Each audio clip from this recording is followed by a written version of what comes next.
എല്ലാവർക്കും മല്ലുവുഡിന്റെ മറ്റൊരു വീഡിയോയിലേക്ക് സ്വാഗതം. ഇന്ന് കുറേയധികം OTT മൂവികൾ റിലീസ് ഉണ്ട്.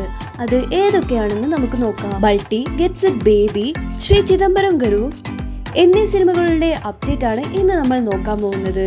ആദ്യത്തെ update the myth of reality എന്ന സിനിമയെ പറ്റിയാണ്. ഈ ഒരു സിനിമ മലയാളം ആക്ഷൻ ഡ്രാമ സിനിമയാണ്. ഈ ഒരു സിനിമയിൽ അഭിനയിച്ചിരിക്കുന്നത് റിമ കല്ലിക്കൽ നായികയായി അഭിനയിക്കുന്ന ചിത്രമാണ് ദി മിത്ത് ഓഫ് റിയാലിറ്റി. ഈ ഒരു സിനിമയുടെ OTT ഇന്ന് രാത്രി 12 മണിക്ക് OTT റിലീസ് ഉണ്ടാവുന്നതാണ്. ഈ ഒരു സിനിമയുടെ OTT പ്ലാറ്റ്ഫോമായി വരുന്നത് മനോരമ മാക്സ് ആണ്. അടുത്തൊരു അപ്ഡേറ്റ് ഹണി എന്ന തെലുങ്ക് സിനിമയെ പറ്റിയാണ്. ഇതൊരു തെലുങ്ക് സൈക്കോളജിക്കൽ ഹൊറർ സിനിമയാണ്.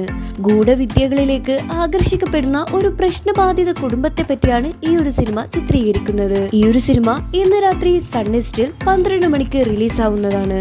അടുത്തൊരു update the doctor of the Prasad Rao the കനത് ബദലേതു എന്ന സിനിമയെ പറ്റിയാണ്. ഈ സിനിമ കാണാതായ മകളെ കണ്ടെത്താനുള്ള ഒരു പിതാവിന്റെ തീവ്ര ശ്രമത്തെയാണ് ഈ ഒരു സിനിമ മുന്നോട്ട് പറഞ്ഞു പോകുന്നുള്ളത്. ഈ ഒരു സിനിമ സസ്പെൻസ് ത്രില്ലർ സിനിമയാണ്. ഈ ഒരു സിനിമ ഇന്ന് രാത്രി 12 മണിക്ക് C5 റിലീസ് ആവുന്നതാണ്. അടുത്തൊരു അപ്ഡേറ്റ് ശ്രീ ചിദംബരം ഗരു എന്ന സിനിമയെ പറ്റിയാണ്. ഈ ഒരു സിനിമ ETV വിനിൽ ഫെബ്രുവരി 26 OTT റിലീസ് ആയിരിക്കുന്നു. അടുത്തൊരു അപ്ഡേറ്റ് ശ്രീ ചിദംബരം ഗരു എന്ന സിനിമയെ പറ്റിയാണ്. ഈ ഒരു സിനിമയുടെ OTT ETV ഇപ്പോൾ അവൈലബിൾ ആണ്. അടുത്തൊരു അപ്ഡേറ്റ് ഖജുരഹോ ഡ്രീംസ് എന്ന മലയാള സിനിമയെ പറ്റിയാണ്. ഇതൊരു റോഡ് ട്രിപ്പ് സിനിമയാണ്. അർജുൻ അശോക്, ഷറഫുദ്ദീൻ, ശ്രീനാഥ് ബാസി എന്നിവരാണ് ഈ ഒരു സിനിമയിൽ അഭിനയിച്ചിരിക്കുന്നത്. 2025 ഡിസംബറിലാണ് ഈ ഒരു സിനിമ തിയേറ്ററിൽ എത്തിയത്. ഇപ്പോഴിതാ ഈ ഒരു സിനിമയുടെ OTT വിറ്റുപോയിരിക്കുകയാണ്.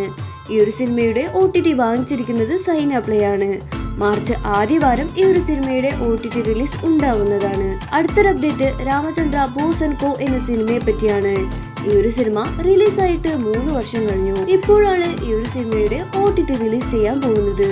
നിവിൻ പോളി, മമിത ബൈജു തുടങ്ങിയവരാണ് ഈ ഒരു സിനിമയിൽ അഭിനയിച്ചിരിക്കുന്നത്. ഒരുപാട് പേരും ഈ ഒരു സിനിമയിൽ അഭിനയിച്ചിട്ടുണ്ട്. ഇപ്പോഴിതാ മനോരമ മാക്സ് ആണ് ഈ ഒരു സിനിമയുടെ OTT വാങ്ങിച്ചിരിക്കുന്നത്. ഫെബ്രുവരി അവസാന വാരം അല്ലെങ്കിൽ മാർച്ച് ആദ്യവാരം തന്നെ ഈ ഒരു സിനിമയുടെ അപ്ഡേറ്റ് ഉണ്ടാവുന്നതാണ്. അടുത്തൊരു അപ്ഡേറ്റ് ബസൂക എന്ന സിനിമയെ പറ്റിയാണ്. ഈ ഒരു സിനിമ ഇതുവരെ OTT റിലീസ് ചെയ്തിട്ടില്ല. തിയേറ്ററിൽ ഫ്ലോപ്പ് ആയ സിനിമയാണ് ബസൂക. എന്നിട്ടും പ്രേക്ഷകർ ഈ ഒരു സിനിമയ്ക്ക് വേണ്ടി വെയിറ്റിംഗിലാണ്. അത് മമ്മൂട്ടിയുടെ സിനിമയായിട്ട് പോലും ഇതുവരെ OTT വന്നിട്ടില്ല. നേരത്തെ തന്നെ ചില അപ്ഡേറ്റുകൾ പ്രകാരം C5 ആയിരുന്നു ബസൂക വാങ്ങിച്ചിരുന്നത്. പക്ഷേ ഇത്രയും കാലം C5 OTT റിലീസ് ചെയ്തിട്ടില്ല. ഇതിനർത്ഥം C5 OTT വാങ്ങിച്ചിട്ടില്ല എന്ന് തന്നെയാണ്. ഈ ഒരു സിനിമയുമായിട്ടുള്ള OTT ഡീലിംഗ് നടന്നതായി എന്നതാണ് ഈ ഒരു സമയം മനസ്സിലാക്കാൻ പറ്റുന്നത്. ഒരുപക്ഷെ ജിയോ ഹോട്ട്സ്റ്റാറിലായിരിക്കാം ഈ ഒരു സിനിമ വരുന്നത്. അവസാനത്തെ അപ്ഡേറ്റ് വിലായത്ത് ബുദ്ധ എന്ന സിനിമയെ പറ്റിയാണ്. പൃഥ്വിരാജ് നായകനായ സിനിമയാണ് വിലായത്ത് ബുദ്ധ. തിയേറ്ററുകളിൽ പരാജയപ്പെട്ട സിനിമയാണ് വിലായത്ത് ബുദ്ധ. നല്ല ഹൈപ്പിലാണ് വന്നത്. പക്ഷേ ഈ ഒരു സിനിമയ്ക്ക് വേണ്ടത്ര വിജയം നേടാൻ കഴിഞ്ഞില്ല. സിനിമ റിലീസായിട്ട് മാസങ്ങളായി. പക്ഷെ ഇതുവരെ ആയിട്ട് ഈ ഒരു സിനിമയുടെ OTT റിലീസ് ചെയ്തിട്ടില്ല. ഇപ്പോഴിതാ ആമസോൺ പ്രൈമാണ് ഈ ഒരു സിനിമയുടെ OTT വാങ്ങിച്ചിരിക്കുന്നത്.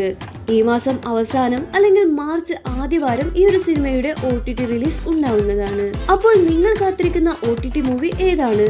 അഭിപ്രായങ്ങൾ താഴെ കമന്റ് ചെയ്യുക. ഇത്തരം OTTകൾക്കായി ഈ ഒരു ചാനൽ നിങ്ങൾ മറക്കാതെ സബ്സ്ക്രൈബ് ചെയ്യൂ.